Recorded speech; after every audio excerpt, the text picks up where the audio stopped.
না যায় তুই পাগলের উথাল পাথাল আপনাদের মাঝে নতুন একটি ভিডিও নিয়ে চলে আসলাম। ভিডিওর প্রসঙ্গটা হলো দরদ মুভি থেকে ওরে পাগল মন সং এর অডিও ভার্সনটা নিয়ে চলে আসলাম। আপনারা জানেন যে ইতিমধ্যেই গতকাল রাতে নোবেল গাড়ির মধ্যে এই গানটা শুনতেছিল যে সেটার ওরে পাগল মন গানটা সেই সময় কিন্তু গানটা ভাইরাল হয়ে গেছে। যতটুকু 20 সেকেন্ডের একটা গান ছিল সেটা কিন্তু ভাইরাল হয়ে গেছে। তারপর পরে কিন্তু সেই অডিও ভার্সনের ফুল ভার্সনটা কিন্তু অনলাইনে চলে আসলো, ইউটিউবে একটা চ্যানেলে চলে আসলো সেটার ফুল ভার্সন। সেটা অরিজিনালি একটা গান, কেউ ভাববে না যেটা ফেক বানানো হয়েছে, সেটা অরিজিনাল একটা গান চলে আসলো, সেটারই রিয়েকশন নিয়ে চলে আসলাম। আমি প্রথমে একটা কথা বলেছিলাম, যদি যখন গান চলে আসবে তখন অনন্য মামুন কি করেছে না না করেছে সেটা নিয়ে কিন্তু কেউ ভাববে না, তখন গান নিয়ে সবাই মেতে থাকবে, সবাই গান নিয়েই ব্যস্ত হয়ে পড়বে। তো যা কথা বলবো সব ভিডিওর পরে বলবো অনন্য মামুনকে নিয়ে। আর বাকি গানটা কেমন হয়েছে বা কেমন লাগলো আমার সবকিছু বলবো ভিডিওর পরে। তো বেশি কথা না বলে চলুন রিয়াকশনটা দিয়ে দিই, একসাথে দেখি কেমন হয়েছে গানটা। চলুন দেরি না করে শুরু করা যাক।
ভিডিওটা দেখে নিলাম, ভিডিওটা দেখে নিয়ে বলবো অসম্ভব সুন্দর গানটা হয়েছে, নাচার মতো একটা গান হয়েছে, ডান্স নাম্বারের মতো একটা গান হয়েছে। আমার কাছে যে গানটার যে জায়গাটা সবচেয়ে বেশি ভালো লেগেছে, সবচেয়ে বেশি সেটাকে আমার আকর্ষিত করেছে আমার কাছে, সেটা হলো টুইঙ্কেল টুইঙ্কেল দুলুমিয়া মেগাস্টার। এই জিনিসটা twinkle twinkle little star Dulumia megastar, এই জিনিসটা আমাকে ফাটিয়ে দিয়েছে। আর সবচেয়ে বেশি নাচার জন্য মিউজিকটা খুব দারুণ। সব ওভারঅল আমি বলবো অনেক দারুণ হয়েছে, নাচার মতো একটা গান। কিন্তু এটাই মনে হচ্ছে সেটা সিনেমার কোনো অংশ নয়, এই গানটা হয়তো সিনেমার কোনো অংশ নয়, এটা তো সাকিব খানদেরকে ডেডিকেটেড করে বানানো হয়েছে, কারণ এখানে সাকিব খানকে নামটা নেওয়া হয়েছে। সেই কারণেই বলবো সাকিব খানদের জন্য হয়তো এটা আলাদা করে ডেডিকেটেড করেই এই অনন্য মামুন সেই গানটা বানিয়েছে। তো এটাই বলতে চাইতেছিলাম, অনন্য মামুন কিন্তু ভালো কিছু করার চেষ্টা করতেছে। আমি কিন্তু আমার গত ভিডিওতে বলেছি। উনি কিন্তু ভালো কিছু করার চেষ্টা করে যাচ্ছে। ঠিক আছে? কিন্তু উনি ডেট একের পর এক চেঞ্জ করার কারণে উনাকে নিয়ে এত কথা হচ্ছে। উনি একের পর এক ডেট দেওয়ার কারণে এই কথাগুলো কিন্তু একের পর এক হয়ে যাচ্ছে। আর এইটাই বলব, গানটা কিন্তু দারুণ। উনি বলেছিল টি সিরিজে আসবে। এখন মনে হচ্ছে টি সিরিজে আসবে, কারণ উনি ঘোষণা দিয়ে দিয়েছে। কারণ টি সিরিজ থেকেও সেটাকে পোস্ট করা হয়েছে, গানটা টি সিরিজে আসবে।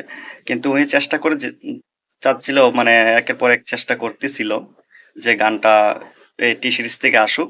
কিন্তু আমাদের কথা হলো, ডেট দেওয়ার কি, একটা যদি আমি এই কাজটা করবো, এটা ফাইনাল না হয়ে কেন আমি সেটা ডেট দিয়ে দিব? আমার কথা হলো, আপনি আগে ফাইনাল করেন। আপনি ভালো কিছু করার চেষ্টা করতেছেন। আপনারা যখন টিজার দিছেন তখন থেকে সেটা থেকে বোঝা যাচ্ছে যে আপনি ভালো একটা সিনেমা বানিয়েছেন, ভালো কিছু করার চেষ্টা করতেছেন। ঠিক আছে? সেটা তো আমরা বুঝতেই পারছি। কিন্তু আপনার একের পর এক ডেটের কারণে আর সিনেমার ডেট কিন্তু এগিয়ে যাচ্ছে। আপনি কিন্তু গান সেটা আপলোড করতেছেন না। সেই কারণে কিন্তু শাকিব খানদের মনে কষ্ট।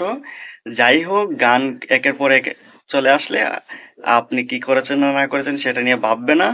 সবাই গান নিয়ে মেতে থাকবে। কিন্তু একটা জিনিস, পরবর্তী যাই করবেন একটু সবকিছু কনফার্ম হয়ে করবেন। তাহলে আপনার প্রতি আর কারোর কোনো রাগ থাকবে না, অভিমানও থাকবে না। সবকিছু কনফার্ম হয়ে জানাবেন। ওভারঅল যদি বলি, গানটা অসাধারণ লেগেছে। অবশ্যই যদি ভিডিও ভার্সনটা চলে আসে, ভিডিও ভার্সনের রিঅ্যাকশনটা নিয়ে চলে আসবো আপনাদের মাঝে। যদি আমার ভিডিওটা ভালো লেগে থাকে অবশ্যই লাইক কমেন্ট সাবস্ক্রাইব করে দেন। দেখা হবে নেক্সট ভিডিওতে। খুদা হাফেজ।